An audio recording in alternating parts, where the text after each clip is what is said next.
So welcome back to the series, The Art of Getting the Yes. Your photos are being pitched before you are. Okay, now hear me out. I think most women spend way too much money on a brand shoot and still walk away with pictures that don't make them a single dollar. Not because the photographer wasn't good, not because they weren't beautiful. Nobody ever taught them how to shoot with a strategy. They shoot for Instagram instead of shooting for opportunity. And there's a big difference, because before the brand reads your bio, before they click your website, before they read your pitch, they've already looked at your photos. And I know people say aesthetics don't matter. I totally disagree with that saying, okay? Whether or not we like it or not, people decide how seriously they want to take us in seconds, okay? In seconds. People are visual. I say this all the time. So today I want to teach you how to build a brand shoot that actually opens doors. Okay, hear me out. The hardest part of building a brand isn't the content, it's knowing where to start. That's exactly why I created Brand New You. Step by step, I will help you build a direction with confidence and strategy. If you're ready, click the link below. You get instant access. Why this matters? Let me tell you something that I notice. Almost immediately when someone books a strategy call with me, the first thing I look at isn't their website, isn't their offer, isn't their follower count. I look at their visuals. I just want to see if they look like what they're trying to sell. I want to see if they look like someone that I would buy from, because your visuals tell me what you believe about yourself. Do they look intentional? Do they tell the same story? Do they look like the woman who's asking for brands for 5-figure partnerships? Or do they look like someone who randomly hired a photographer because they needed new profile pictures and just tells no story? It's boring, it's blah, it's ilk, and it's just very traditional what everybody else is doing. These are two completely different things. Your photos are communicating before you even open your mouth. So they better be saying the right thing. Another thing, stop shooting for today. One of the biggest mistakes I see women making is that they shoot for the woman that they are today instead of the woman they're trying to become. I don't want you showing up looking like who you are. I want you showing up looking like where you're going. Becoming her. Let's step into her, because brands don't buy your potential, they buy your positioning. That's why you've heard me say so many times, you don't become her and then look the part. You look the part, and that's what helps you become her. That's just how the confidence works, and that's how the branding works, and that's how perception works. Or you book anybody. Hear me out. Before you book a photographer, before you buy an outfit, before you rent this amazing studio, I need you to build a mood board. It's not just your typical mood board. I don't need you to put pictures that you think are pretty. I need pictures that communicate where your brand is going. I always ask my clients this: what room are we trying to get invited to? Luxury, corporate, fashion, wellness, motivational, sports, motherhood. Every room has a visual language. Your job is to learn it without copying it. And this is where Pinterest becomes your best friend, because I'm telling you, Pinterest is my best friend. I save everything from locations to lighting to colors to just poses, to models, to expressions, to nail art, to hairstyles, wardrobe. And then I look for one common thread, because that's your decision right there. Now, choosing a photographer. You've heard me say this so many times. Your photographer is not your branding agent. They're not your marketer, okay? You're choosing a photographer because you like their style of shooting. They can convey what you're trying to relay. This is where people normally mess up. They hire photographers because they're talented, not because they're aligned. These are different things.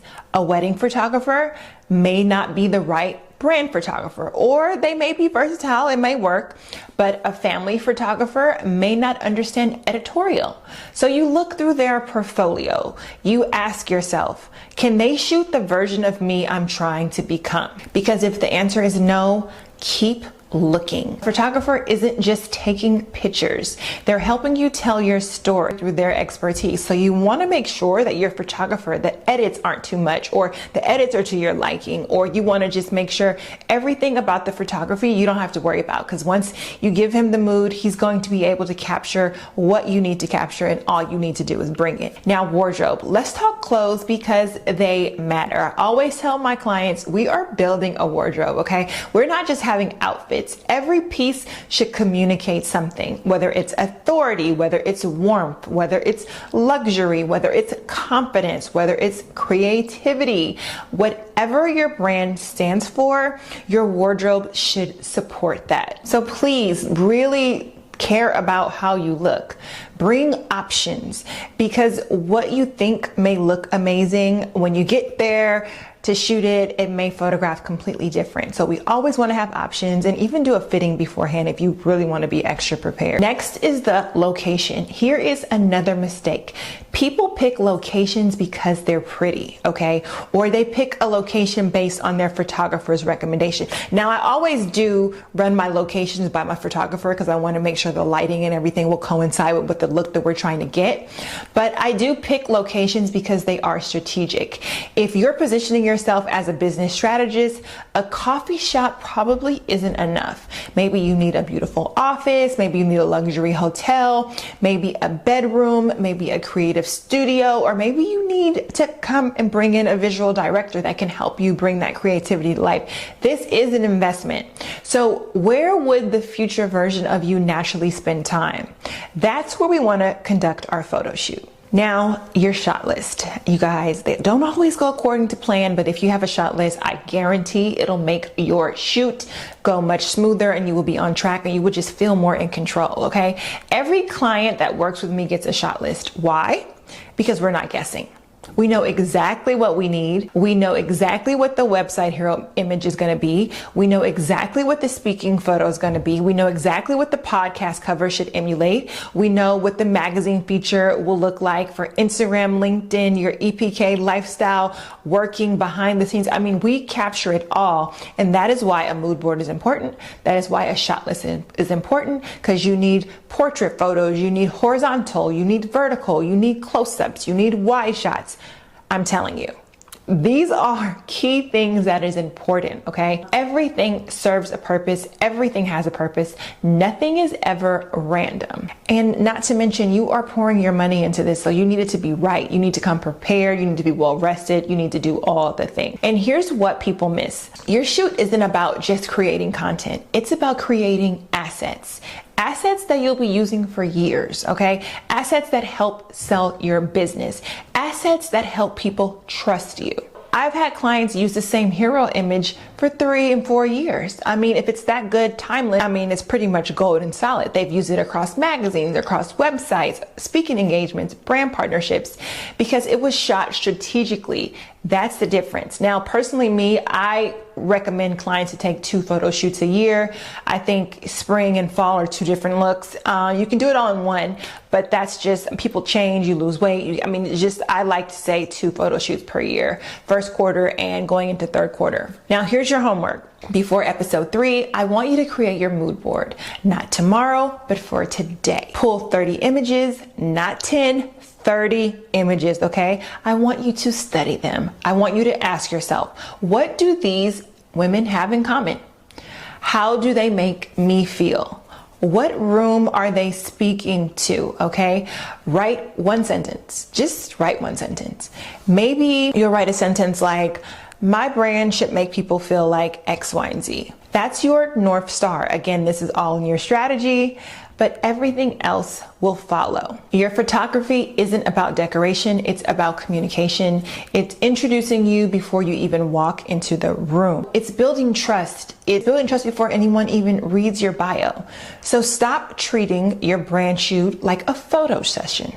Knock it off. Start treating it like one of the biggest investments you'll ever make in business.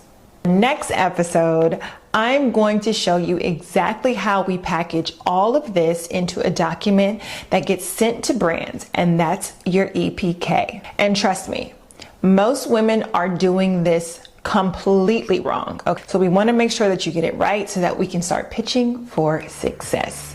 If this episode helped you think differently about your brand shoot, share it with someone who's planning one right now. Hey loves, before you go, can I ask you a quick favor? If this episode helped you in any way, please hit that subscribe button. It's completely free and it helps this podcast reach more women who need these conversations, okay? My team and I show up every week to bring you new episodes. So if you enjoyed this one, subscribe, share it with a friend, and I'll be back to see you next week.